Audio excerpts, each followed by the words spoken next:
দয়ার রাসূল বলেছেন উম্মত রে, তোমার স্ত্রীর সাথে তুমি যদি মিলামিশা করো রে উম্মত, তোমার স্ত্রীর সাথে যখন তুমি মিলামিশা করো, তোমার স্ত্রীর সাথে যখন তুমি সহবাস করো, এটা হলো একটা ইবাদত, এটা হলো একটা সাদকা, এটা একটা নেকি। বিবির সাথে মিলামিশা করা তো ইবাদত নাকি, হাদিসের কথা। তাবারাক ওয়া তাআলা আমাদেরকে ইবাদত করার জন্য আল্লাহ রাব্বুল আলামিন দুনিয়াতে সৃষ্টি করেছেন। এবার বলবেন ইবাদত কি জিনিস, ইবাদত কাকে বলে, কোন কাজগুলো কি ইবাদত বলে?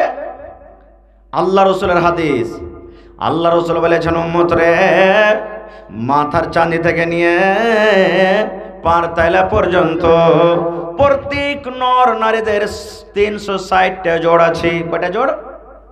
জোরে বলেন। 360টা জোড় আছে। এই দেখেন এটা একটা জোড়, এই দেখেন এটা একটা জোড়, এই দেখেন এটা একটা জোড়, এই দেখেন এটা একটা জোড়, এই দেখেন এখানে একটা জোড়, এই দেখেন এখানে একটা জোড়। এই করে করে দয়ার রাসূল বলেছেন উম্মত রে, প্রত্যেক মানুষের মধ্যে মাথার চাঁদি থেকে নিয়ে পার তাইলা পর্যন্ত 360টা জোড় আছে উম্মত, এবং 360টা জোড়ে প্রত্যেক দিন মানুষকে সাদকা করতে হবে, প্রত্যেক দিন মানুষকে দান করতে হবে, প্রত্যেক দিন মানুষকে সাদকা করতে হবে। এবার যদি 1 টাকার টাকা যদি প্রত্যেক জোড়ের বদলাতে বদলাতে দেন তো কয় টাকা লাগবে প্রত্যেক দিন? জোরে বলেন। খানিটা নিয়ে আছে নাকি মুখে আপনার গে? কথা যে বলেন না কেউ। মানুষের শরীরে 360টা জোড় আছে, প্রত্যেক দিন যদি একটা জোড়ের বদলাতে 1 টাকা করে খরচ করেন, তাহলে কয় টাকা করে দান করতে হবে? জোরে বলেন। 360 টাকা। এবার আপনি 400 টাকা পুরা দিনে ইনকাম করছেন, বাঁচলো কতটি? 360 টাকা যদি আপনি খরচ করেন তা বাঁচবে কতটি? 40 টাকা বাঁচবে। এবার 40 টাকাতে আপনি নিজের স্ত্রীর শাড়ি কিনবেন, কি আপনার লুঙ্গি কিনবেন, কি আপনার পায়জামা কিনবেন, কি আপনার গামছা কিনবেন, কি ডাইল কিনবেন, কি তরকারি কিনবেন, কি কিনবেন? সংসার চালাতে কঠিন রে মুসলমান। আল্লাহ রাসূল বলেছেন ইবাদত বলতে শুধু দান নয়, ইবাদত বলতে শুধু নামাজ নয়, ইবাদত বলতে শুধু রোজা নয়, ইবাদত বলতে শুধু হজ নয়। আল্লাহ রাসূল বলেছেন উম্মত রে, যখন সূর্য উঠে গেল, সূর্য উঠে যাওয়ার পর তোমাকে নেক, দুনিয়াতে যত তুমি সারা দিনে কাজ করবে এটা হলো একটা নেক ইবাদত। ইবাদত বলতে কি? সুবহানাল্লাহ পড়লেন এটা ইবাদত, আলহামদুলিল্লাহ পড়লেন এটা ইবাদত, লা ইলাহা পড়লেন এটা ইবাদত, আল্লাহু আকবার পড়লেন ইবাদত। রে মুসলমান, শুধু তা নয়, একটা লোক রাস্তা দিয়ে হেঁটে চলে যায়, রাস্তা দিয়ে হাঁটছে, রাস্তার পাঞ্জরে আপনি দাঁড় হয়ে আছেন, এবার অপরিচিত মানুষ, লোকটার এলাকার নয়, এবার যদি আপনাকে জিজ্ঞাসা করে ভাই রে আমি জালালগড় যাবো রে ভাই, গড় বনালি যাবো, তুমি একটু রাস্তাটা বলে দাও। আল্লাহ রাসূল বলেছেন উম্মত, ওই লোকটাকে যদি নেকি মনে করে আপনি বলে দেন ভাই রে তুমি এখান দিয়ে চলে যাও, যেতে যেতে যেতে যেতে মতি চক যাবে, আর মতি চক যাওয়ার পর তুমি এইদিকে তুমি চলে যাবে, নেকি মনে করে যদি রাস্তা তাকে দেখিয়ে দেন, আল্লাহ রাসূল বলেছেন এটা হলো একটা ইবাদত।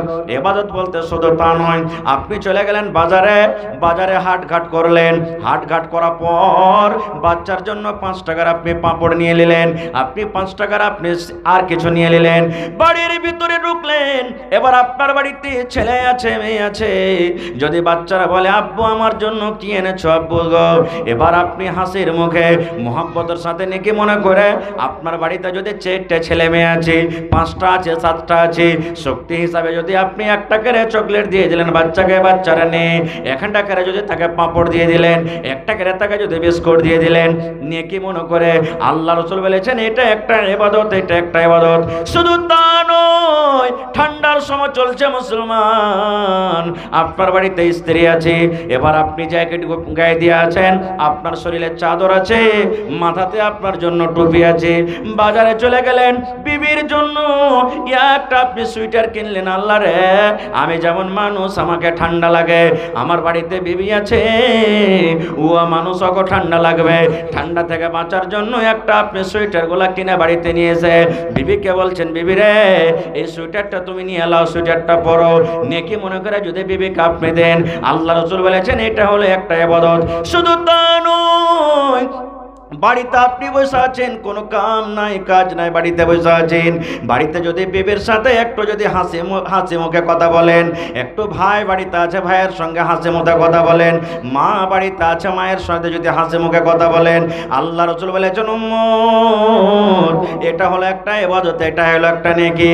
বাড়িতে আপনার স্ত্রী খাইতে বসেছে, এবার কিন্তু পানি শেষ হয়ে গেছে, গিলাসে পানি নাই, লোটাতে বদনাতে পানি নাই, তাড়াতাড়ি করে নিজের মনে আপনি কলের কাছে চলে গেলেন আর বদনা ভর্তি করে পানি লেসে বিবিকে দিয়ে দিলেন, এ বিবি তুমি লাও পানি পান করো। মুসলমান এটা হলো একটা ইবাদত। শুধু তা নয়, এই করতে করতে করতে করতে দয়ার রাসূল বলেছেন উম্মত রে, তোমার স্ত্রীর সাথে তুমি যদি মিলামিশা করো রে উম্মত, তোমার স্ত্রীর সাথে যখন তুমি মিলামিশা করো, তোমার স্ত্রীর সাথে যখন তুমি সহবাস করো, এটা হলো একটা ইবাদত, এটা হলো একটা সাদকা, এটা একটা নেকি। বিবির সাথে মিলামিশা করা তো ইবাদত নেকি, হাদিসের কথা। একজন সাহাবী বলছেন হুজুর কেমন কথা বলছেন আপনি, বিবির সাথে মিলামিশা করা কি এটা ইবাদত হয়? কেমন করে এটা নেকি, কেমন করে ইবাদত হলো? আল্লাহ রাসূল সাল্লাল্লাহু আলাইহি ওয়াসাল্লাম বলেছেন উম্মত তোমার স্ত্রীর সাথে মিলামিশা এই জন্য ইবাদত হলো, এই জন্য নেকি হলো, এই জন্য সাদকা হলো। দয়ার রাসূল বললেন উম্মত রে, তুমি স্ত্রীর সাথে যে কাজটা করেছো, স্ত্রীর সাথে তুমি যে কাজটা তুমি করেছো, স্ত্রীর সাথে তুমি যে মিলন করো, এই কাজটা যদি তুমি ওয়াপারে বেটি ছেলের সাথে করো, এই কাজটা যদি অন্য মহিলার সাথে তুমি যদি করো, বলো তাতে গুনাহ হবে না? হবে না? গুনাহ হবে না? হবে না? আপনারা বলেন তো। গুনাহ হবে। এবার দয়ার রাসূলের কথা শুনে সাহাবায়ে কেরাম বলছেন, ইয়া রাসূলুল্লাহ, যে স্ত্রীকে আমি বাড়িতে এনেছি তাকে আমি মোহর দিয়েছি, স্ত্রী বানিয়ে বিবি বানিয়ে বাড়িতে রেখেছি, এটা আমার স্ত্রী, আমি তার সাথে যে কাজটা করি, এই কাজটা যদি ওয়াপার বেটে ছেলের সাথে যদি আমি করতে যাই গো নবীজি, আমার গুনাহ হয়ে যাবে, আমার জিনা হয়ে যাবে, আমার পাপ হয়ে যাবে। দয়ার রাসূল বললেন উম্মত রে, যখন একটা ওয়াপারে বেটে ছেলের সাথে তুমি যদি জিনা করো, ওয়াপারে বেটে ছেলের সাথে যদি তুমি সহবাস করো, এই কাজটা করতে যেমন গুনাহ হয়, ওই মতো তোমার হালাল স্ত্রীর সাথে যদি তুমি কাজটা করে উম্মত, তাহলে এটা হলো একটা সাদকা, এটা হলো একটা নেকি। এজন্য তো রাসূলের হাদিস আছে, আল্লাহ রাসূল বলেছেন উম্মত চক তুমি চলে গেছো রে উম্মত, তুমি চক চলে গেছো, তুমি বাজারে চলে গেছো, তুমি রাস্তাতে চলে গেছো, তোমার চোখের সামনে একটা খুব সুন্দর বেটি ছেলে সেজে গুজে এসেছে, বেটি ছেলেটাকে তোমাকে দেখে খুব ভালো লেগেছে, মন কেমন কেমন করতে শুরু হয়েছে, মন আগা পিটা করছে, আল্লাহ রে শয়তান আপনার ভিতরে হুড়া দিতে শুরু করেছে, শয়তান আপনার ভিতরে খোঁচা দিতে শুরু করেছে, শয়তান আপনাকে মনে মনে বলা করেছে, এ আল্লাহর বান্দা তুই একবার মুখ দিয়ে বল, এই বেটি ছেলেটা কত সুন্দর, এই নারীটা কত সুন্দর, তার ঠোঁট দুটা কত সুন্দর, চোখ দুটা তার কত সুন্দর, দেহ তার কত সুন্দর, আল্লাহ রাব্বুল আমিন তাকে কত সুন্দর করে তৈরি করেছেন। এই আল্লাহর বান্দা মনে মনে এই কথাটা জাগবে, আল্লাহ রে এটা যদি আমার স্ত্রী হয়তো কত ভালো হয়তো, এটা যদি আমার বেবি হয়তো কত ভালো হয়তো, যদি তার সাথে একবার গল্প করতে পেতাম তো কত ভালো হয়তো, তার যদি হাত খান আমি একবার ধরতে পেতাম তো গলবত হয়তো, তার পাঞ্জরা যদি একবার আমি বসতে পেতাম তো কত ভালো হয়তো। এই মতো যখন তোমার ভিতরে জৈবন জাগবে, আল্লাহ রাসূল বলেছেন উম্মত রে তুমি আর ওই জায়গাতে থাকিও না, তুমি ওই জায়গায় তার থাকিও না, ওই বাজারে তুমি আর থাকিও না, ওই চকে তুমি আর থাকিও না, ওই রাস্তাতে তুমি থাকিও না, তাড়াতাড়ি করে তুমি বাড়ির দিকে রওনা হয়ে যাও, বাড়ির দিকে তুমি চলে যাও। বাড়ির দিকে যাওয়ার পর আল্লাহ রাসূল বলেছেন তোমার স্ত্রীকে তুমি ঘরের দিকে ডেকে নাও, তোমার স্ত্রী যদি ভাত রান্না করে তাও তুমি ইশারা করে ডেকে নাও, তোমার স্ত্রী যদি পানি আনতে গেছে তাও ইশারা করে তুমি ডেকে নাও, তোমার স্ত্রী রুটি বানাইছে তাও তুমি ইশারা করে ডেকে নাও। দয়ার রাসূল বলেছেন উম্মত একটা ওয়াপার বেটি ছেলেকে দেখে তোমার জৈনব খোদা যে বেড়ে গেছে, একটা ওয়াপার বেটি ছেলেকে দেখে তুমি নিজের জওয়ানিটাকে কাবু করতে পারো না। আল্লাহ রাসূল বলেছেন একটা বাজারে ওয়াপার বেটি ছেলেকে দেখে তোমার যে আগুন লেগে গেছে, তোমার গায়ে যে আগুন ধরে গেছে, এই আগুনটা তোমার হালাল স্ত্রীর কাছে তুমি নিমিয়ে দাও, হালাল স্ত্রীর কাছে তুমি পূর্ণ করে দাও। রাসূলের হাদিস। এবং মা খালাদের ব্যাপারে রাসূল বলেছেন রে মহিলার দল, নারীর দলেরা তোমরা শুনে নাও, তোমরা রুটি বানাইছো, বাড়িতে তোমরা রুটি বানাইছো, রুটি হয়ে গেছে, রুটি ওঠার জন্য খোলাতে হাত বাড়িয়ে দিয়েছো, রুটি হয়ে গেছে, এখন রুটি উঠিয়ে নেবে। এরকম মতো অবস্থাতে তোমার স্বামী যদি তোমাকে ডাকে, ও হালেমার মা তুমি ঘরের দিকে এসো, ও জায়েদার মা তুমি ঘরের দিকে এসো, ও আব্দুল্লাহর মা তুমি ঘরের দিকে এসো, আল্লাহ রাসূল বলেছেন মহিলা রে, তোমার রুটি জ্বলে যাক, তোমার রুটি পুড়ে যাক, তোমার রুটি ছাই হয়ে যাক, তুমি তাড়াতাড়ি করে তোমার স্বামীর কথাতে তুমি ঘরের ভিতরে চলে যাও। এই কথা বলিও না, স্বামী গো 1 মিনিট দাঁড়িয়ে যান, 2 মিনিট দাঁড়িয়ে যান, এই যে দেখেন রুটিটা হয়ে গেছে, রুটি এখন নামিয়ে নিব, এই যে দেখেন রুটি হয়েছে, এখন রুটিটা আমি উঠিয়ে নিব। আল্লাহ রাসূল বলেছেন মহিলা রে, তোমার স্বামী যেমনই তোমাকে ডাকবে, যে তুমি কোনো হালাতে থাকো না কেন, তাড়াতাড়ি করে তোমার স্বামীর কাছে চলে যাও। এতখানি তাকিদ করেছেন মায়েরা খালাকে। কিন্তু সুবহানাল্লাহ, বর্তমান যুগের মা খালাদের অবস্থা এমন, যদি মা খালারা বাড়িতে কোনো কাম কাজ করে আর তার স্বামী যদি রোজে তেতে মেতে এসে বলে, আব্দুল্লাহর মা 1 গ্লাস পানি গেলা দাও না জি, মন ভালো থাকা তো দিবে, আর না হলে কইবে যে এখানটা কাজ করে কত লাঠের বেটা লাঠি আছো দেখতে পাও না, চোখে সুঝে না, কপালিকে আল্লাহ তোমার চোখ দেয়নি, তুমি পানিটা একটু লিয়ে খাইতে পারবে না। এমন ঘুঁচা মেরে কথা বলবে ভাই, ওর পিপাসাটা হারিয়ে যাবে, আর পানি পান করার ইচ্ছা হবে না। এরকম আছে না নাই মহিলা? সুবহানাল্লাহ। আর যে নিজের স্বামীর হক বুঝছে, নিজের স্বামীকে যে ভালোবাসে, স্বামীর সাথে যার মহব্বত ভালোবাসা, তারা বলবে আহ থাক পরে কাম করবে, এগুলা তাড়াতাড়ি করে নিজের স্বামীর সেবাতে খিদমতে যত্নতে লেগে যাবে। তো ভাইরা আমার, কথা হলো ইবাদত দুনিয়াতে অনেক প্রকারের আছে, আমি ওদিকে যাব না। আজকে আমি আপনাদের সামনে যে কোরআন মাজিদ তেলাওয়াত করেছি, সেই ইবাদতের মধ্যে দিয়ে একটা ইবাদত হলো কি নামাজ। আল্লাহ তাবারাক ওয়া তাআলা কোরআনে বলছেন, ইন্নামা ইয়ামুরু মাসাজিদাল্লাহি মান আমানা বিল্লাহ। তারপর আরো আছে, আমি ওদিকে লম্বা করব না। আল্লাহ রাব্বুল আলামিন কোরআনে বলেন, আরে দুনিয়ার মানুষ তোমরা শুনে নাও, মসজিদ আমার কে বানাবে, মসজিদ আমার কে নির্মাণ করবে, মসজিদ কে আমার আবাদ করবে। আল্লাহ রাব্বুল আলামিন একটাতে কয়েকটা সিফাত বলেছেন মানুষের জন্য। দুনিয়ার মানুষ, আমার মসজিদ বানাবে ওরা, আমার মসজিদ গড়াবে ওরা, আমার মসজিদ নির্মাণ করবে ওরা, আমার মসজিদকে আবাদ করবে ওরা, মান আমানা বিল্লাহ, এক আল্লাহ তাবারাক ওয়া তাআলার প্রতি যে বিশ্বাস করেন। 2 নম্বরে রাসূল আল্লাহ বলেন, দুনিয়ার মানুষ শুনে নাও, আল্লাহ তাবারাক ওয়া তাআলা বলেন 2 নম্বর গুণ হবে তার মধ্যে ওয়াল ইয়াউমিল আখির, আখিরাতের প্রতি ঈমান রাখবে, আখিরাত বলে বিশ্বাস করবে, আখিরাত বলে ঈমান এনেছে। আল্লাহ রাব্বুল আলামিন তারপরে বলেন 5 ওয়াক্তের নামাজ আদায় করবে। এক আল্লাহর প্রতি আমাদের বিশ্বাস আছে না নাই? জোরে বলেন, আছে না নেই? যদি এই জায়গাতে আমরা যদি এইটা কথা বলি যে হ্যাঁ এত বড় আল্লাহ সংসার চালাচ্ছে, আল্লাহ কি একটা হয় না আল্লাহ দুটা আছে, যদি এইটা আমরা নিয়াত করি, তাহলে কিন্তু আমাদের সব আমল পুচ্ছিল শেষ হয়ে যাবে। আল্লাহ তাবারাক ওয়া তাআলা আমাদেরকে আখিরাতের প্রতি ঈমানের কথা বললেন। আখিরাত বলে বিশ্বাস আছে না নাই? জোরে বলেন, বিশ্বাস আছে না নেই? আখিরাত বলে আমাদেরকে বিশ্বাস করতে হবে। কত মানুষকে দেখবেন, যদি ওকে দিনের কোনো কথা বলেন, এই কথাটাই বলবে, হ্যাঁ মৌলবীরকে কথায় গেলে দুনিয়াতে এসেছি, কি নামাজ, কি রোজা, কি দান, কি মরে যাব, দুনিয়াতে মাটির তলে চলে যাব, পচে যাব, সরে যাব, কইলে যাব, আল্লাহ তাবারাক ওয়া তাআলা কি আবার দ্বিতীয়বার আমাদেরকে খুঁজে পাইবেন? এই নিয়ত যদি আমাদের থাকে, তাহলে ভাই আমরা এখনো পূর্ণ মুসলমান হইতে পারিনি। এখনো একটা বুখারী শরীফের হাদিস আপনাদের সামনে তুলে ধরছি, কেমন আখিরাত বলে বিশ্বাস করতে হবে, আখিরাত বলে কেমন মজবুতির সাথে আমাদেরকে কায়েম থাকতে হবে।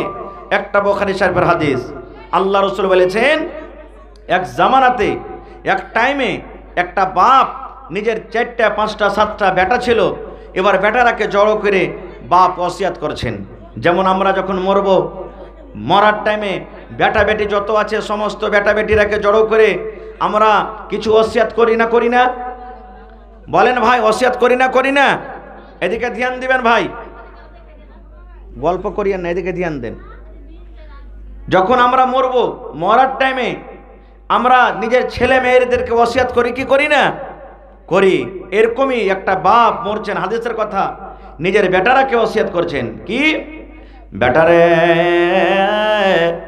আমি যখন মরে যাব রে ধন, আল্লাহ তাবারক ওয়া তাআলা যখন আমার জান কবজ করবেন, আমি দুনিয়া থেকে যখন চলে যাব রে ধন, এই আমার কলেজার টুকরা শোন, আমার মরে যাওয়ার পর খবরদার তোমরা আমাকে জমিনে দফন করিও না, জমিনে আমাকে মাটি দিও না, জমিনে আমাকে জানাজা পড়ে মাটি দিও না, জমিনে আমাকে পূজা দিও না।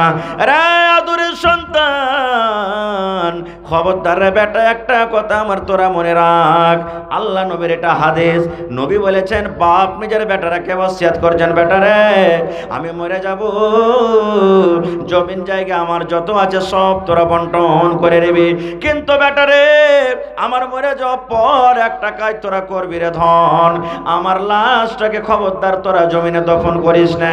ছেলেরা বলতে লাগলো আব্বাজি কি করব? বলছে বেটারে আমি যখন মরে যাব রে ধন, আমার লাশটাকে লোকরে তোরা জড়ো করে দিবি, কাঠ জড়ো করে দিবি, বাঁশ জড়ো করে দিবি, লোকরে জড়ো করে দিবি, লোকরে জড়ো করে দেওয়ার পর তোমরা আমার লাশটাকে জ্বালিয়ে দিবি রে বেটা, জ্বালিয়ে দেওয়ার পর ছাইকোটাকে 3 ভাগ করবি। এই সময়খানি লাইন পালাইতে পাইলে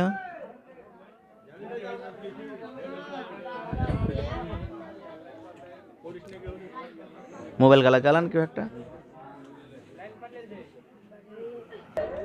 তো মরার সময়তে সব বেটারাকে ডাকতে বলছেন, বেটারে আমি যখন মরে যাব রে ধন, দুনিয়া থেকে যখন আমি চলে যাব, আমার দুনিয়ার জীবন যখন শেষ হয়ে যাবে রে ধন, একটা কাজ তোমরা করবে, আমাকে তোমরা জ্বালিয়ে দিবে, আমাকে তোমরা জ্বালিয়ে ছাই করে দিবে, জ্বালিয়ে দেওয়ার পর ছাই কটাকে তোমরা 3 ভাগে ভাগ করবে, 1 ভাগ ছাই তোমরা পানিতে ভাসিয়ে দেবে রে ধন, 1 ভাগ ছাই তোমরা নিয়ে জমিনে তোমরা পুঁজে দিবে। দয়ার রাসূল বলেছেন 1 ভাগ ছাই নিয়ে তোমরা বাতাসে ছিটিয়ে দিবে। বেটারা কেউ নসিহত করলেন, এ বেটা আমি যখন মরবো আমার ছাই কটাকে তোমরা 3 ভাগে ভাগ করবে, 1 ভাগ জমিনে তোমরা পুঁজে দিবে, 1 ভাগ পানিতে তোমরা ভাসিয়ে দিবে, আর 1 ভাগ ছাই কি করবে? বাতাসে তোমরা উড়িয়ে দিবে। এবার ছেলেরা তখন বলতে লাগলো যে হাজি আব্বা এরকম কেন করতে বলছেন আপনি? এরকম করে লাভ কি হবে? আপনি কেন জ্বালাইতে বলছেন? আর ছাই কোটাকে এক জায়গাতে না পুঁতে, এক জায়গাতে না ভাসিয়ে বিভিন্ন রকম জায়গাতে কেন আপনি করতে বলছেন? দয়ার রাসূল বলেছেন, এইবারে বাপ নিজের সন্তানরাকে বলছেন, রে আব্দুল্লাহ, আব্দুর রহমান, এই আব্দুল সাত্তার তুমি শুনে নাও। বলছে বেটারে এই জন্য আমি 3 জায়গাতে ভাগ করতে বললাম রে ধন, এই জন্য আমি নিজের লাশটাকে আমি দফন করতে মানা করলাম। আল্লাহ রসুলের হাদিস আছে, মানুষ দুনিয়াতে মরার পর যখন কবরে মানুষকে রাখা হবে, আল্লাহ রাব্বুল আলামিন মানুষকে পরীক্ষা করবেন, আল্লাহ রাব্বুল আলামিন মানুষকে পরীক্ষা করবেন, কবরে মানুষের সওয়াল হবে, 3খানা মানুষকে প্রশ্ন করা হবে। দয়ার রাসূল বলেছেন যে কবরের পরীক্ষাতে পাস করে যাবে সমস্ত জায়গাতে পার করে যাবে, আর যারা কবরে ফেল করে যাবে তারা কিন্তু কিয়ামতের দিন কোনো জায়গাতে পাস করতে পারবে না।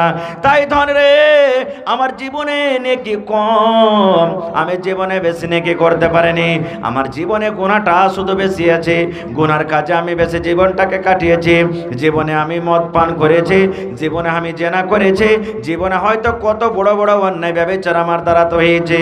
এই জন্য ধন রে যদি আল্লাহ রাব্বুল আলামিন ক্ষমতা রাখেন, আল্লাহ তাবারক ওয়া তাআলা যদি কিয়ামতের দিন আল্লাহ আমাকে এই রূহ দিয়ে দেন, আল্লাহ যদি আমাকে জীবিত করেন, তাহলে আমি হিসাব দিতে পারবো না রে ধন, আমি আল্লাহ রাব্বুল আলামিনের সামনে আল্লাহর কাঠ ঘরে যেতে আর হইতে পারবো না, আমি আল্লাহর জাহান্নাম যেতে পারবো না, আমি আল্লাহর জাহান্নাম যেতে ডর লাগছে, ভয় লাগছে। এই জন্য ধন রে তোমরা আমাকে জ্বালিয়ে দেবে, তোমরা আমাকে পুড়িয়ে দিবে, যেন আল্লাহ রাব্বুল আলামিন আমাকে খুঁজে না পায়। এবার বলেন তো, যদি তার কথা মতন তাকে জ্বালিয়ে পুড়িয়ে ছাই করে দেওয়া হয়, তাহলে আল্লাহ তাবারাক ওয়া তাআলা তাকে দ্বিতীয়বার জীবিত করতে পারবেন না আপনারা বলেন তো? আল্লাহ কোরআনে বলছেন ইন্নাল্লাহা আলা কুল্লি শাইইন কাদির। আল্লাহ তাবারাক ওয়া তাআলা সব জিনিসে ক্ষমতা রাখেন, আল্লাহ যা ইচ্ছা তাই করতে পারবেন। এটা তো মানুষ, আল্লাহ তাবারাক ওয়া তাআলা এই জমিনে বিনা বাপে মানুষ আল্লাহ তৈরি করে দেখিয়ে দিয়েছেন, হয়নি? বিনা বাপে, যার বাপই নাই, সেটা হলো কে? ঈসা আলাইহিস সালাম। ঈসা নবী বিনা বাপে জন্ম করে আল্লাহ দেখিয়ে দিলেন, নিজের পাওয়ার, নিজের ক্ষমতা আল্লাহ দেখিয়ে দিলেন। আল্লাহ তাবারাক ওয়া তাআলা তৈরি করেছেন বিনা মায়ে, বিনা বাপে, যার মাও নাই বাপও নাই, সেটা হলো কে? হযরত আদম আলাইহিস সালাম, যাকে আল্লাহ মাটি থেকে তৈরি করেছেন, আল্লাহ নিজের ক্ষমতা দেখিয়ে দিলেন। আল্লাহ তাবারাক ওয়া তাআলা বাপ আছে মা নাই, আল্লাহ নিজের ক্ষমতা দেখিয়ে দিলেন। কে?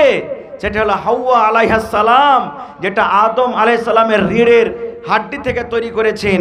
আর মানুষের শরীরের মধ্যে সব থেকে টেড়া হাড্ডি হলো রিড়ের, আর রিড়ের টেড়া হাড্ডি থেকে মহিলাদের জন্ম। এই জন্য রাসূল বলেছেন যে পুরুষ রে, তোমার স্ত্রীরা যখন বাড়িতে থাকবে তখন তাকে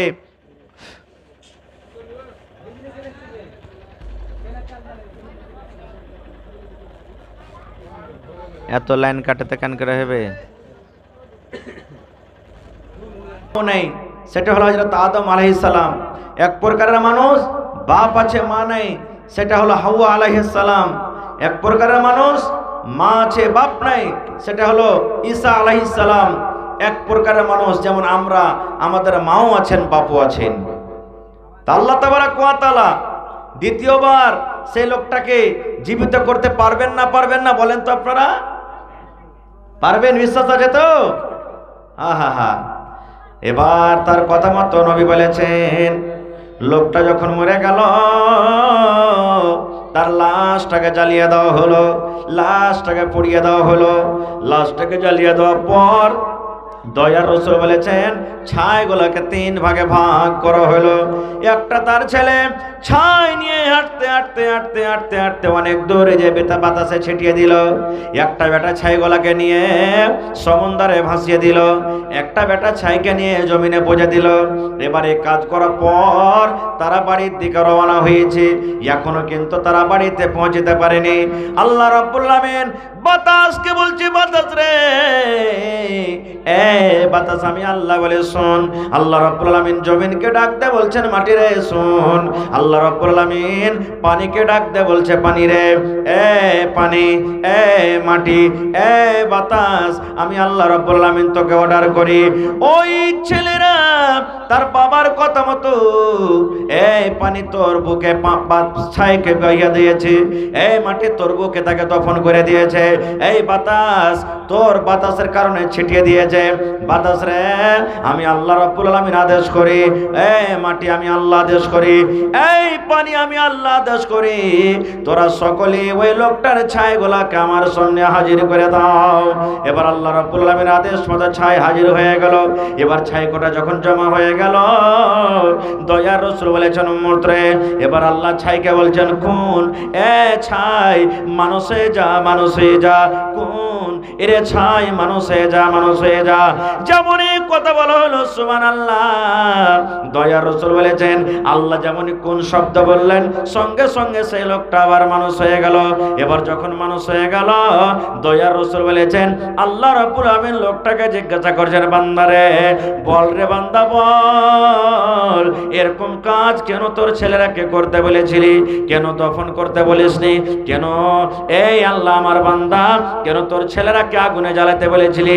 দয়ার রাসূল বলেছেন উম্মত রে, এবার ওই লোকটা বলবে রব্বুল আলামিন তুমি জানো, আল্লাহ তুমি অন্তরের মালিক, আল্লাহ তুমি দিলের মালিক, সব জানো আল্লাহ, তুমি সব জানো আল্লাহ, সব জানো আল্লাহ, তুমি এই জন্য আল্লাহ জি এই জন্য আমি করেছি যে আল্লাহ আমার জীবনে শুধু নেকি কম, আমার জীবনে শুধু গুনাই গুনাহ, গুনার কাজ আমি বেশি করেছি, পাপের কাজ আমার দ্বারাতে বেশি বেশি হয়েছে। আল্লাহ তোমার সামনে আমি দাঁড় হইতে পারবো না, হিসাব দিতে পারবো না। আল্লাহ আমি ভয়ে, আল্লাহ ডরে, জাহান্নামের ডরে আমার ছেলেরাকে বলেছিলাম। আল্লাহ রাব্বুল আলামিন এইবারে ওই বান্দাকে বলবেন, বান্দারে যা রে বান্দা যা, যখন মৃত্যুর সময়তে, মতের সময়তে বান্দারে আমাকে দেখে ভয় করে চলে বান্দা, আমাকে দেখে যখন তুমি মরণ বলে স্মরণ করে চলো, আমার জাহান্নাম দেখে যখন তোমার ভয় হয়েছে তুমি খালিস তওবা করে চলে বান্দা, আমি আল্লাহ রাব্বুল আলামিন যাও যাও যাও তোমার জীবনের গুনাহকে মাফ করে আমি আল্লাহ তোমাকে জান্নাতি করে দিলাম। নারে তাকবীর। নবী তোমার নাম শুনে পাগল আমার মনটা গো, নবী একবার দেখা দিও গো। নবী তোমার নাম শুনিয়া পাগল আমার মনটা গো, নবী একবার দেখা দিও গো, নবী একবার দেখা দিও গো। স্বপ্নেতে দিও গো দেখা, দেখব নয়ন ভরে গো। স্বপ্নেতে দিও গো দেখা, দেখব নয়ন ভরে গো, নবী একবার দেখা দিও গো। কিয়ামতে দিও গো দেখা, দেখব নয়ন ভরে গো, নবী একবার দেখা দিও গো, নবী একবার দেখা দিও গো। নবীর প্রেমে পাগল হইয়া ঘর বাড়ি ছাড়িলাম গো, নবীর প্রেমে পাগল হইয়া ঘর বাড়ি ছাড়িলাম গো, নবী একবার দেখা দিও গো, নবী একবার দেখা দিও গো। নারে তাকবীর। ভাই আমার, তাহলে ইসলামের বুনিয়াদ, ইসলামের মোটা মোটা আরকাম হলো 5টা। কয়টা? জোরে বলেন। 5টা। 1 নম্বর কি বলতে পারবেন কেউ সামনে থেকে? জোরে বলেন। কালেমায়ে শাহাদাত, মানে আমি সাক্ষ্য দিয়েছি যে আল্লাহ হলেন এক আর মুহাম্মদ সাল্লাল্লাহু আলাইহি সাল্লাম আল্লাহর রাসূল এবং বান্দা। কত লোককে দেখবেন যখন ছেলে দেখতে যাবে, মেয়ে দেখতে যাবে, তো ওকে জিজ্ঞাসা করবে তোমার নাম কে, তমুক তমুক, যা করার করলে। এবার বলবে তুমি ফকিরের কলমাটা জানো? বলে কি বললাম? ফকিরের কলমা তুমি জানো? আচ্ছা বলেন তো, কালেমায়ে শাহাদাতটা কি ফকিরের কলমা? সুবহানাল্লাহ। এটা আল্লাহ এবং আল্লাহ রাসূল দিয়েছেন। তাহলে আমার আপনার কথা মতো যদি বলি ফকিরের দোয়াটা জানো, ফকিরের কলমা জানো, তাহলে ফকির হয়ে গেল কে? নবী মুহাম্মদ সাল্লাল্লাহু আলাইহি সাল্লাম। কত বড় আমরা ভুল করছি ভাই। সুবহানাল্লাহ। এজন্য জীবনে যদি কোনো ভাই বলে থাকেন তওবা করেন, আর আনেওয়ালা সময়তে এরকম কথা জীবনে বলিয়েন না গো। এবার যতটি লোক আমরা এখানে বসে আছি, ছেলে মনে করে মাফ করবেন, যদি আমি জিজ্ঞাসা করি ভাই কালেমায়ে শাহাদাতটা একটু বলেন তো কি, কয়টা লোক বলতে পারবো আমরা? কয়টা লোক বলতে পারবো? পারবো না আমরা বলতে। যদিও বলে দিই কোনো ভাই যে হ্যাঁ বলে দিতে পারবো, তবে কয়টা লোক তার মানে জানি, কয়টা লোক তার তরজমা জানি? এবার বলেন, যদি আমি আপনি মুসলমান বলে দাবি করছি আর কালেমায়ে শাহাদাত না জানি, আর যদিও জানি তার অর্থ মানা না জানি, তাহলে ভাই বলেন আমরা কত বড় হতভাগা মুসলমান, কত বড় আমরা ভুল করছি, পাপ করছি। এই জন্য এই সমস্ত জিনিস আমাদেরকে জানতে হবে। 2 নম্বর ইসলামের খাম্বা কি বলেন তো? জোরে বলেন। নামাজ কায়েম করা, সালাত কায়েম করা। কয়টা লোক আমরা নামাজ পড়ছি বুঝতে পারছেন? আর যে কয়টা আমরা পড়েছি নবীর তারিকা মতন কয়টা লোক জানি নামাজ পড়তে? যতটি লোক আমরা এখানে বসে আছি, নর নারী ছোট বড়, যদি একটা একটা করে জিজ্ঞাসা হয় ভাই আল্লাহর নবী কেমন ভাবে জীবনে নামাজ পড়েছেন একটু পড়ে দেখান তো, কয়টা লোক আমরা পড়িতে পারবো? নামাজ না নামাজ। হায় আল্লাহ, একটা গল্প মনে পড়ে গেল। একটা গ্রামে সুবহানাল্লাহ। নমাজ পড়ার জন্য কোনো লোক নাই, মসজিদ খুব হাইনটা সুন্দর হয়ে মসজিদ বইনা আছে, নমাজ পড়ার কিন্তু কোনো লোক নাই, কেউ নমাজ পড়ে না, এরকমও লোক, এরকমও গ্রাম আছে। আমার জীবনের কথা বলছি, এক জায়গাতে আমি গেছিলাম, মোটামুটি 10-12খানটা ঘর, মানে নতুন গাঁও বেঁচেছে, নাম বলবো না, না তো কোনোদিন চিনে নেবেন, আর এই মিডিয়ার জমানাতে আরও চলে যাবে। সুবহানাল্লাহ। মোটামুটি আসরের নমাজের টাইমে পৌঁছলাম, মসজিদ যদি খুঁজছি তো একটা মসজিদ নেই ওখানে, ছোটোখাটো কিচ্ছু মসজিদ নেই। লোকেরাকে জিজ্ঞাসা করলাম, আরে ভাই এই জায়গাতে কি মসজিদ নেই কোনো জায়গাতে? বলছে জি না মৌলানা, এখানে কিন্তু মসজিদ নেই। আর ওরা মুসলমান। সুবহানাল্লাহ। একটা বৈঠকে আমাকে জায়গা দিলেন, আমি নামাজ পড়লাম। এরকমও তো জায়গা আছে দুনিয়াতে। হায়রে হতভাগা মুসলমান। তো খার যা হোক, এইবারে একটা লোক গ্রামে এসেছে কোনো কামে কাজের জন্য, নমাজের টাইম হয়েছে, লোক আজান দিতে লেগেছে ওই লোকটা। আর যেমনই আজান দেওয়া, এ বাড়ির থেকে ওই বাড়ির থেকে, ওই বাড়ির থেকে ওই বাড়ির থেকে, সব 10-15 জন লোক দৌড়িয়ে চলে গেছে। কে আজান দিচ্ছে বে? এটা কে আজান দিচ্ছে? আমাদের গ্রামের মতন তো মনে হয় না, লোকটাকে নতুন মনে হয়েছে। আজানের শেষে তখন লোকটা একাই নামাজ পড়লেন, সব পাঞ্জরে এলো, আসা পর তখন বলছে তোমার বাড়ি কোথায়? জি আমার বাড়ি অমুক জায়গাতে। তো ওই লোকটা বলছেন যে হারে ভাই তোমরা নমাজ কেন পড়ো না? বলছে নমাজটা পড়তে হবে না, কি মসজিদ বানিয়ে দিয়েছি তো ফের নমাজ ফের কিসের? আর মসজিদ হয়ে গেল, নমাজ হয়ে গেল বাতি। বলছে না ভাই, মসজিদ বানাইতে গেলে নমাজ পড়তে হবে, এটা ফরজ জিনিস, আল্লাহর ইবাদত করতে হবে। তখন বলছে নমাজ পড়তে হবে না? তো হ্যাঁ। তো বলছে নমাজটা আমরা পড়িতে জানি না, কেমন করে নমাজ পড়বো না পড়বো। তো বলছে ঠিক আছে তোমরা নমাজ পড়িতে এসো। ওই লোকটা বলছেন যে নমাজ পড়িতে এসো, আমি তোমাদেরকে নমাজটা শিখিয়ে দেবো কেমন করে পড়িতে হবে। বলছে ঠিক আছে, ঠিক আছে বলে বাড়ি চলে গেল। একদিন দুদিন কাটলো, এবার কিন্তু তাও কেউ মসজিদে আসে না। দেখবেন আপনাদের এলাকাতে আছে কি না, দেখবেন আল্লাহর রহমতে আপনারা দেখেছেন, মেলায় মাইয়াতে ইমাম সাহেব বলেন এ ভাই নমাজ কেন পড়ো না, এ ভাই মদ কেন খাও, এরকম জিজ্ঞাসা করে না? করে না?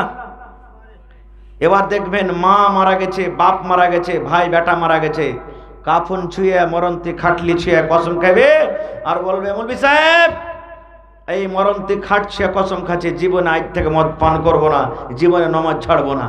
বাপ মরে গেল, মাটি দিয়ে এসে যেমন তেমনই হয়ে আছে। এরকম আছে না এই দুনিয়াতে মানুষ? আছে না নেই? আছে ভাই আমার। তাহলে আর একটা কথা বলে দিই, মরন্তি খাট দিয়ে কসম খাইতে হবে না, এটা হলো শিরিকের কসম। মা খালারা কথায় কথাতে কসম খাবে। এই দেখবেন কাপ লিয়া ঝগড়া, পিয়ালা লিয়া ঝগড়া, মশলা লিয়া ঝগড়া, তরকারি লিয়া ঝগড়া, কসম খাবে। চোখের কসম করে বলি বুবুরে, এই মাসুম বাচ্চা ফেরেশতা ছেলে কোলে আছে আর কসম করে বলি, মাটি ছুঁয়ে কসম খাচ্ছি বুবুরে, আসমানের কসম খাচ্ছি। আর যদি কথা বলতে বলতে যদি গিরগিট খালি ঠিক ঠিক ঠিক ঠিক ঠিক ঠিক বলে দেয়, তাহলে কিন্তু দেখবেন যে হ্যাঁ দেখলি রে বাবু, দেখ ওই গিরগিট ঠিক ঠিক ঠিক ঠিক ঠিক ঠিক বলেছে, তার উপর আমাদেরকে বিশ্বাস করতে হবে না ভাই। এগুলো হলো শিরক, পাপের কাজ। তো খের যা হোক, একদিন দুদিন তিন দিন কেটে গেল, কেউ কিন্তু নামাজ পড়িতে আসে না। এবার ইমাম সাহেব, ওই গ্রামের ইমাম সাহেব বরিয়া বিস্তার নিয়ে এবার বাড়ি থেকে রওনা শুরু হয়ে গেছে। গ্রামের একটা লোক দেখে বলছেন মৌলভী সাহেব কোথায় তুমি যাচ্ছ? বলছে তোমরা কেউ নামাজ টামাজ পড়িতে আসে না, তো তোমাকে মসজিদে থেকে আমি কি করব? তোমাকে মসজিদে আমি থাকবো না, খো আমি চললাম বাড়ি। গ্রামের লোক তখন আগা ঘেরা বলছে মৌলভী সাহেব তুমি থাকো, আমাদেরকে নমাজ শিখিয়ে দাও, এবার তোমার সাথে কিন্তু নমাজ পড়বো। এবার একটা লোক তখন বলছে যে মৌলভী সাহেব সর্বপ্রথম তুমি আমাকে নমাজ শিখাও। এবার আমি বাড়ি গেলাম, গোসল পানি কেরা আসছি, গোসল পানি কেরা বাড়িতে এসছে, আসার পর তখন নমাজ ওকে শিখেছে। মৌলভী সাহেব বলছেন যে এ ভাই আমি যেইভাবে তোমাকে নমাজ পড়িতে বলবো, যেইভাবে তোমাকে আমি দোয়া শিখাবো, যেইভাবে যা করতে বলবো সেইভাবে তুমি কিন্তু করিও। ইমাম সাহেব লোকটাকে বলছেন, বলছে ঠিক আছে। এবার ইমাম সাহেব বলছেন পড়ো আউযু বিল্লাহি মিনাশ শাইতানির রাজিম। এবার মৌলভী সাহেব তো বলেছেন যে আমি যেভাবে পড়িতে বলবো ওইভাবে তুমি করবে। তখন এই লোকটা বলছে পড়ো আউযু বিল্লাহি মিনাশ শাইতানির রাজিম। এবার ইমাম সাহেব বলছেন আরে ভাই তোমাকে পড়ো বলতে হবে না, তুমি শুধু বলো আউযু বিল্লাহি মিনাশ শাইতানির রাজিম। এই লোকটা হুনটা বলছে আরে মৌলভী সাহেব তোমাকে পড়ো বলতে হবে না, শুধু আউযু বিল্লাহি মিনাশ শাইতানির রাজিম বলতে হবে। দেখেন মানে ও তো বুঝে লেছে যে যেমন করে পড়িতে বলবো এমন করে পড়িস। এক দুবার বলা পর তখন মৌলভী সাহেব রাইগে বলছে, এই তুমি বুঝতে পারো না যে তোমাকে বলছি শুধু তুমি আউযুবিল্লাহ বিসমিল্লাহ পড়ো? এই লোকটা রেগে গেছে, এই তুমি বুঝতে পারো না যে তোমাকে বলছি শুধু আউযুবিল্লাহ পড়ো? এই ভাই মৌলভীর পাড়া গরম হয়ে যায়, ওকে এক চামাটা দিয়ে দিয়েছে। ওয়াকে যখন এক চামাটা দিয়েছে, ইয়রটাই না মৌলভীকে এক চড়। ব্যাপার তো খারাপ, লড়ালড়ি শুরু হয়ে গেল মসজিদের ভিতরে, লড়ালড়ি চালু হয়ে গেল। এবার ওই নমাজি যে শিখতে এসেছে ওর স্ত্রী কিন্তু দেখছে খাড়িয়ে খাড়িয়ে, এই হো হাল্লা মসজিদের ভিতরে চালু হয়ে গেল। ওরকে হো হাল্লা দেখে আঞ্জর পাঞ্জর থেকে লোকও চলে এলো, কুস্তা কুস্তি লেগে গেছে, মারপিট। ও আকে উল্টে ফেলছে একবার তলে, ও একবার তলে ফেলছে, এই লিয়ে শুরু হয়ে গেছে। গ্রামের লোক তখন একটা লোক দৌড়িয়ে এসে বলছে, আরে মৌলভী সাহেব সাথে লড়ে গেছে, হঠাৎ কোনটা মৌলভীকে মেরে দিবে, একটা কোনটাকে আল গেল। ওর স্ত্রীটা দেখেন কত নমাজের বেটি, নমাজি দেখেন বলছে, এ ভাই তোমরা জানো না মৌলভী ওকে নমাজ শিখেছে। কি বলছে? মৌলভী ওকে নমাজ শিখেছে, ও নমাজ শিখছে এই জন্য এরকম করছে। এবার কোন রকম ওরাকে গ্রামের লোক ছুটিয়ে টুটিয়ে তখন বলছে, হাজি মৌলভী সাহেব নমাজে এত ভেজাল আছে তুমি তো আগে কহনি। হ্যাঁ, যদি তুমি নমাজে এত ভেজাল আছে তুমি যদি আগে বলতে তাহলে আমি লুঙ্গি পিন্ধা আসতুম না, আরো কিছু পিন্ধা আসতুম, আমি তো ভালো করে নমাজটা আমি শিখতুম। দুনিয়াতে তো এরকম মানুষ আছে ভাই আমার। রে মুসলমান, নমাজ হলো একটা ইবাদত, শুধু নমাজ পড়লে নমাজ হবে না রে বন্ধু। আল্লাহ রাসূল বলেছেন, উম্মত সাল্লু কামা রাআইতুমুনি উসাল্লি। দয়ার রাসূল বলেছেন, উম্মত রে যেইভাবে তুমি আমাকে নামাজ পড়িতে দেখেছো ওইভাবে তুমি নামাজ পড়ো রে উম্মত। যেইভাবে আমি নামাজ আদায় করেছি, যেইভাবে আমি নামাজ পড়েছি, এইভাবে যদি তুমি নামাজ পড়ো তাহলে তোমার ইবাদত কবুল হবে। আর যদি তুমি নিজের মন মতন তুমি নামাজ পড়ো, নিজের মন মতন ইবাদত করো রে উম্মত, সারা জীবন নামাজ পড়তে গেল আল্লাহ রাব্বুল আলামিনের দরবারে তোমার ইবাদত বান্দেগি কবুল হবে না, কবুল হবে না কো। আজকে দেখেন, বাপ মরে গেছে, মা মারা গেছে, শ্বশুর শাশুড়ি মারা গেছেন, কত যুবক বন্ধু আছে বন্ধুরে জানাজার দোয়া কি জিনিস, জানাজার দোয়া জানে না।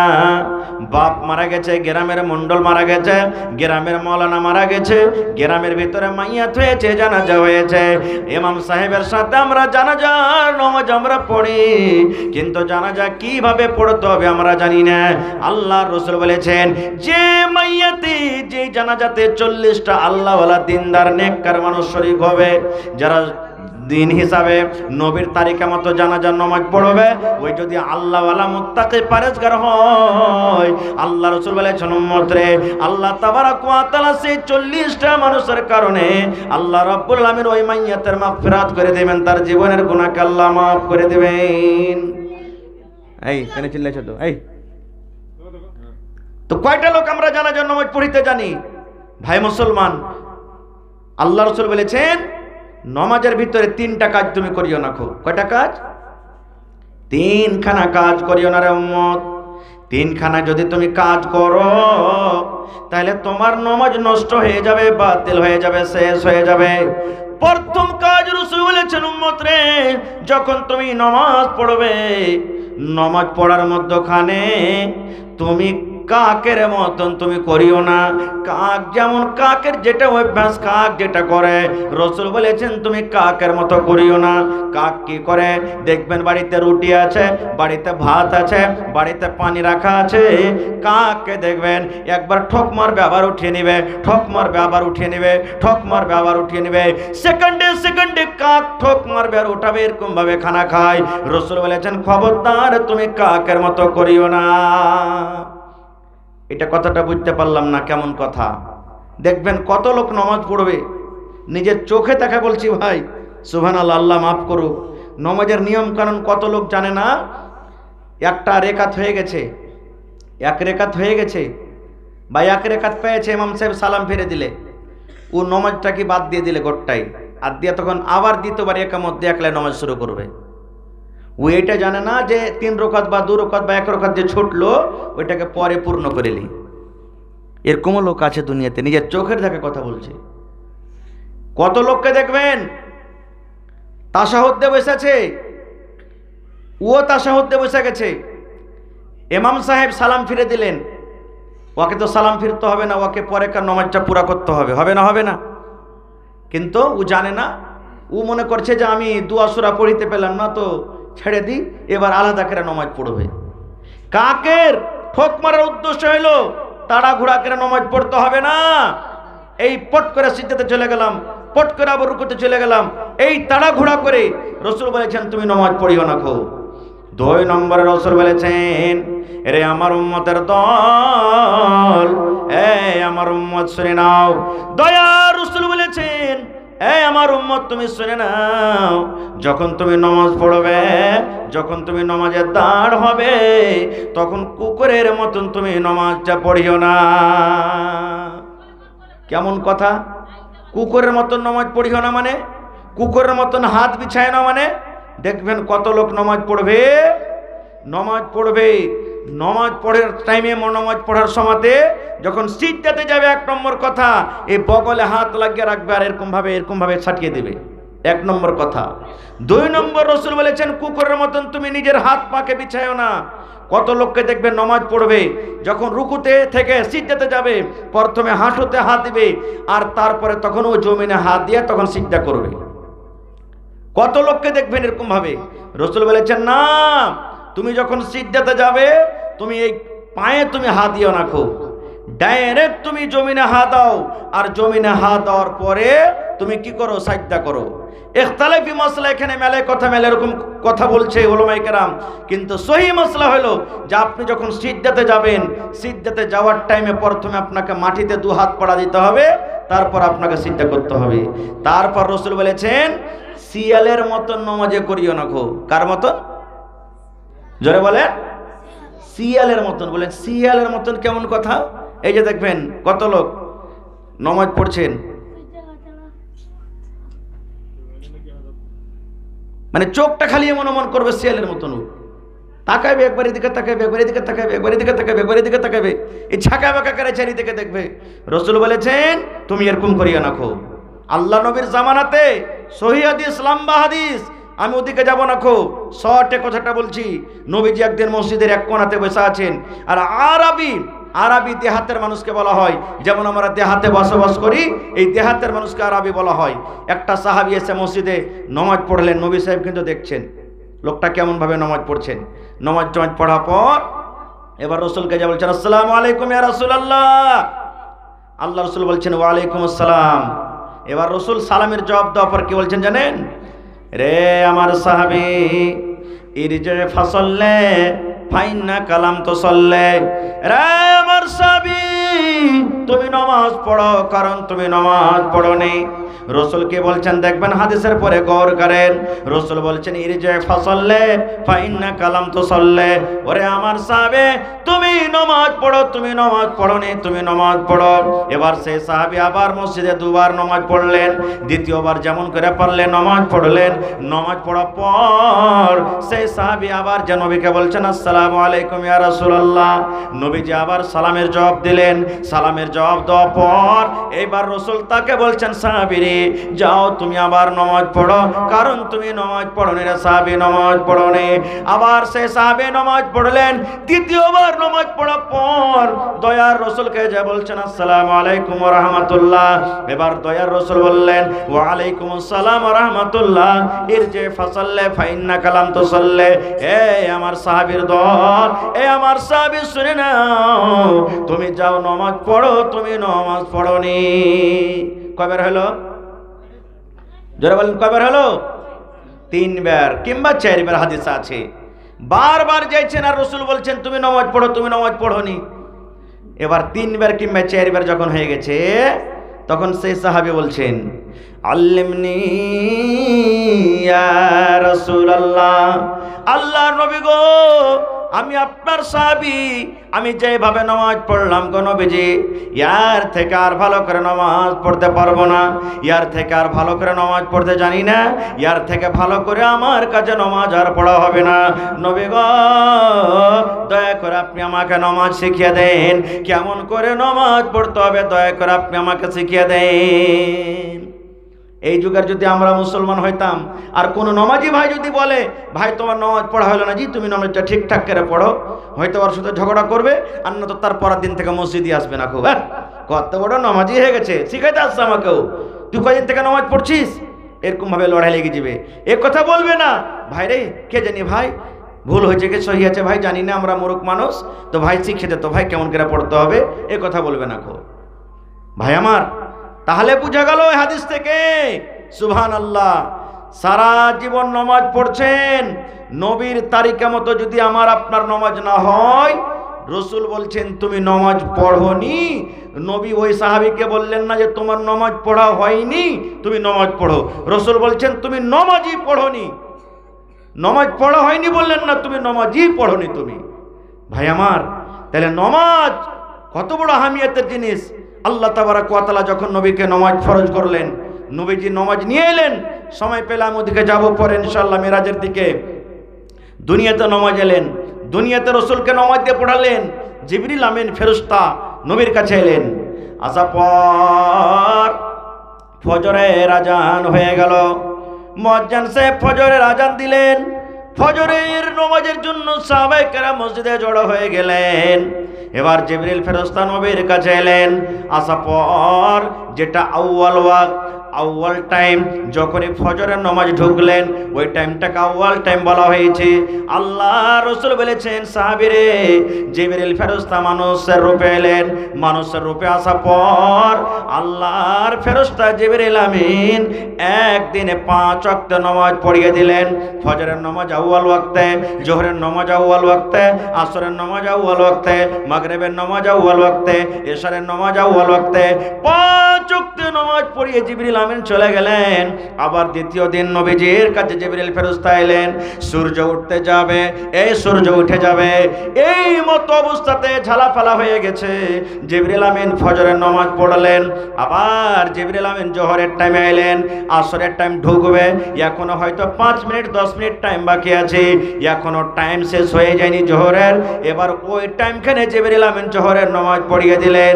এবার আসরের টাইমে এলেন, আসরের শেষ টাইমে শেষ সমাপ্ত মাগরিবের একটু আগাখান পর্যন্ত আবার আসরের নামাজ জিবরিল আমিন পড়িয়ে দিলেন। এবারে এশারের নামাজ এলেন, রাত 12টার আগে আগে আবার জিবরিল ফেরেশতা নবীর কাছে এলেন, আসার পর এশারের নামাজ পড়িয়ে দিলেন। এবার 2 দিনে আউয়াল ওয়াক্তের নামাজ পড়িয়ে দিলেন। এবার দ্বিতীয় দিন জিবরিল ফেরেশতা নামাজের শেষ ওয়াক্তে নামাজ পড়িয়ে দিলেন। নামাজ পড়িয়ে দেওয়ার পর এইবারে নবীকে জিবরিল ফেরেশতা বলছেন, আল্লাহ রাসূল আমি জিবরিল আমিন জিবরিল ফেরেশতা একদিন আউয়াল ওয়াক্ত নামাজ পড়ে দেখিয়ে দিলাম, একদিন শেষ ওয়াক্ত নামাজ পড়ে দেখিয়ে দিলাম। আমি যেইভাবে নামাজ পড়ে দেখালাম গো নবীজি, এইভাবে আপনার উম্মতকে নামাজ পড়তে হবে, আর এই টাইমের ভিতরে আপনার উম্মতের উপরে নামাজ থাকলো। এই আমার মায়েরা খালারা, এই আমার ভাইরা শুনেন, আল্লাহ রাসূল বলেছেন নামাজের এত পাওয়ার, নামাজের এত দাম, নামাজের এত পাওয়ার। আল্লাহ রাসূল বলেছেন সাহাবীরে, তোমাদের বাড়ির পাঞ্জরে যদি একটা পুকুর আছে রে সাহাবী, তোমাদের বাড়ির পাঞ্জরে একটা নদী আছে, তোমাদের বাড়ির পাঞ্জরে পুকুর আছে, আর একটা লোক প্রত্যেক দিন 5 বার করে গোসল করে। রাসূল বলছেন সাহাবীরে, একটা লোক যদি একটা পুকুরে, একটা লোক যদি একটা সমুদ্রে 5 বার করে যদি গোসল করে, তাহলে বলো তার শরীরে কি কোনো ময়ল থাকতে পারে? পারে? একটা লোক 5 বার করে গোসল করছে, ময়ল থাকবে শরীরে? সাহাবী বলছেন ইয়া রাসূলুল্লাহ না, একটা লোক যদি 5 বার করে গোসল করে কেন নবীজি তার শরীরে কোনো ময়ল থাকতে পারে না। দয়ার রাসূল বললেন সাহাবীরে, এই মতো 5 ওয়াক্তের নামাজ রে সাহাবী, যারা 5 ওয়াক্তের নামাজ পড়বে তাদের দ্বারাতে জীবনে কোনোদিন গুনার বোঝা মাথাতে থাকতে পারে না। যেমন 5 বার করে গোসল করতে গেলে শরীরে ময়ল থাকে না, এই মতো 5 ওয়াক্তের নামাজ পড়তে গেলে তার জীবনের গুনাহ থাকে না। নারে তাকবীর। রাসূল একদিন হাঁটছেন, একটা শুকা গাছ শুকিয়ে গেছে, পাতা লেগে আছে, একজন সাহাবী শুতে আছেন, আর ধরে এরকম ভাবে দিলেন রাসূল গাছটাকে হেলিয়ে। শুকা পাতা, গাছ হিলেলে পাতা পড়বে না? পড়বে না? জোরে বলেন, একটা পড়বে না, ভর ভর করে পড়বে। হ্যাঁ, গাছ যেমন হেলিয়ে দেওয়া, পাতা পড়তে লাগলো। দয়ার রাসূল সাহাবীকে বলছেন, ও আমার সাহাবী, এই গাছের পাতা তুমি দেখেছো? আমি গাছটা হিলালাম, কেমন ভাবে ঝরতে লাগলো। যে সাহাবী বলছেন, জি রাসূলুল্লাহ। আল্লাহ রাসূল বললেন, সাহাবী রে, এই মতো 5 ওয়াক্তের নামাজ রে সাহাবী, যেমন গাছ ছিলালাম পাতা ঝরে পড়ে গেল, এই মতো জীবনের 5 ওয়াক্তের নামাজ রে সাহাবী, নামাজ যদি তুমি পড়ো তোমার জীবনের সমস্ত আমল, সমস্ত গুনাহ যেগুলো আছে ওই গুনাহগুলো পাতার মতন তোমার ঝরে যাবে। দয়া রাসূল বললেন, সাহাবী রে, তুমি ফজরের নামাজ পড়েছো, এবার জোহরের আসা পর্যন্ত এই জোহরের মধ্যখানে তুমি যে পাপ করেছো, গুনাহ করেছো রে সাহাবী, যেমনই তুমি জোহরের নামাজ পড়েছো এই মধ্যখানের গুনাহ আল্লাহ রাব্বুল আলামিন তোমার মাফ করে দিবেন। এবার জোহরের নামাজ যখন তোমার পড়া হয়ে গেল, আবার আসর আসা পর্যন্ত